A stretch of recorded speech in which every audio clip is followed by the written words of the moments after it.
Prabowo tuh dia sudah tua. Nah, itu dia menang ya.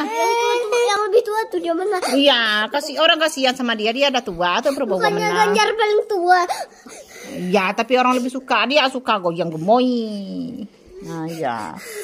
Mudah-mudahan tahun depan Aniesnya menang ya, nak.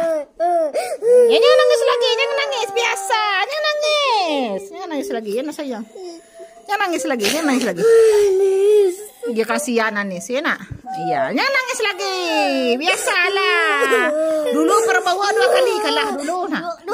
Lawan Jokowi kalah Prabowo dulu. Jokowi dengan siapa? Dulu SBY. Iya, dulu Prabowo lawan Jokowi kalah Prabowo. Sekarang dia kalau lawan Anies kalah Anies. Tahun depan baru dia menang lagi ya. Itu bagaimana kalau Anies bukan yang menang? Ya, kalau tahun depan kita suruh nenekmu juga sebelah Anies semua orang. Dia mama bilang seperti itu, nak. Nah, sudah jangan nangis lagi. Jangan nangis lagi.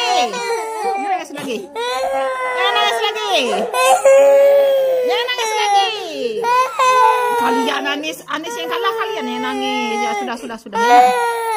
Ya sudah. Ya, tahun depan Mbak Anies pula yang menang ya. Ya, Prabowo itu udah tua, tahun depan dia ada calon lagi, tidak menang Anies tuh. Ya.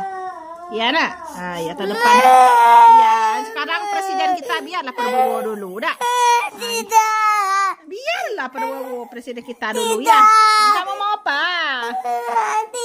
Mau Anies presiden? Ya, tidak apa-apa. Nah, bang, jangan nangis lagi, sini kamu bang. Sini, nangis lagi, jangan sedih-sedih. Oh, main nak sayang, main nak sayang.